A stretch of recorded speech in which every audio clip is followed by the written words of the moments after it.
Good morning. Today we will discuss molecularity, elementary reaction, intermediates, complex reactions, and reaction mechanism.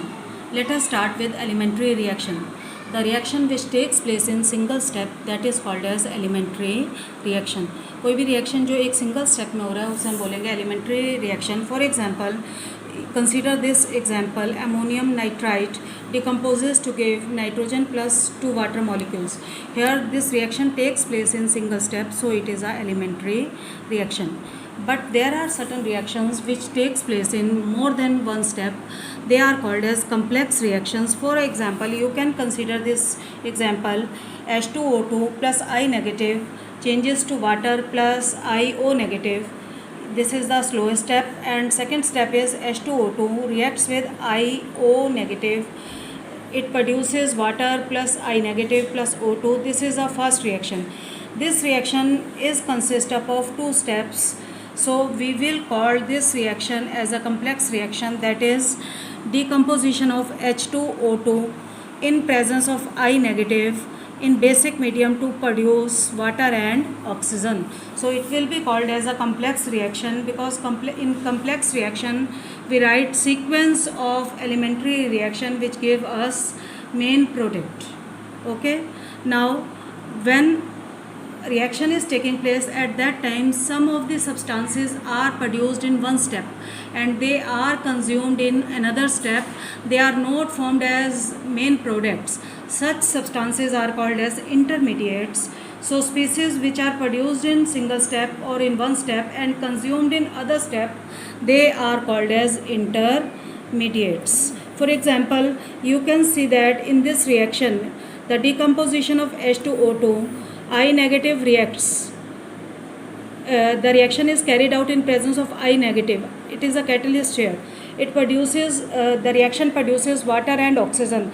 In this case, you can see that the intermediate formed is IO negative, and this intermediate is consumed in another step, and final product formed is water O2, and I negative is regenerated. That means it is acting only as catalyst here and helps in forming the intermediate, and this intermediate is consumed in second step and final products are obtained. Now we will discuss the molecularity. Let us discuss the molecularity. Molecularity is defined as number of reacting species. These reacting species may be ions, they may be atoms, they may be molecules, which take place in elementary reaction, which must collide simultaneously in order to bring a chemical reaction. For example, the chances of collision in large number of molecules to produce product, that is very, very less. Let us consider a head-on collision between two buses, that can take place. But if you suppose 10 buses are there and they may collide simultaneously to form for an accident, it is not possible. In the same way, in case of molecules, 2 or 3 molecules can simultaneously collide with each other to form a product.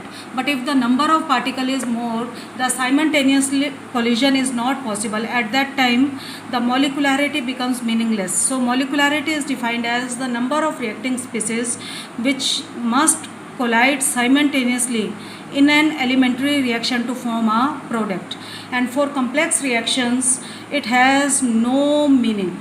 One more question generally comes in CBSE, that is a difference between order and molecularity. The first difference in order and molecularity is the definition. Order may be defined as sum of powers of concentration of reactant in rate law expression, while molecularity is defined as number of reacting species taking part in elementary reaction which must collide simultaneously to produce the product.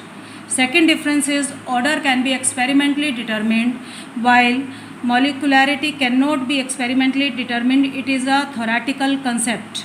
Order can be in fraction or it can be zero. Molecularity is always in whole number. Order is applicable to elementary as well as for complex reaction.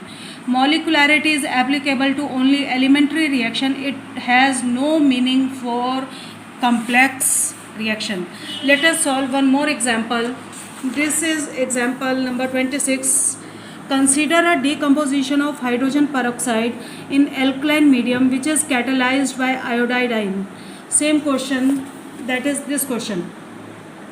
In this question, it is consist of two steps, slow and fast step. In slow step, H2O2 combines with I negative, which is a catalyst here. It forms water and hypoiodous ions. H2O2 hydrogen peroxide combines with hypoiodous ions to form water. Again, catalyst I negative is regenerated and oxygen is produced. In this question, you have to write three things. First is to write rate law. Second thing, you have to calculate order. And third thing, you have to find the molecularity. To write the rate law, we have to consider the slow step. Here, the reactant of slow step will be considered. Look at here, rate will be equal to K concentration of H2O2 raised to power 1 into I negative raised to power 1. Okay, here two reactions are there, slow and fast, but for writing the rate law we have to consider only slow step and we have to consider only the reactant of slow step. So rate law will be equal to K concentration of hydrogen peroxide multiplied by concentration of I negative. Second is to calculate order. To calculate order, we have to consider the powers. Powers in rate law is 1 and 1. So order will be equal to 2. Third step, we have to calculate the molecularity. To calculate the molecularity, we have to know the number of reacting species. In slow step, 1 mole of H2O2 is used and 1 mole of I negative is used, or 1 molecule of H2O2 is used, 1 ion of I negative is used. So molecularity in this case is 2. Similarly, in fast step, again 1 molecule of H2O2 and 1 molecule of IO negative is involved. So molecularity is 2. And last thing, we can find the units of K also. K can be found with the help of this relationship mole per liter bracket 1 minus n second inverse. Put n is equal to 2 as order is second and find the value of K. Thank you very much.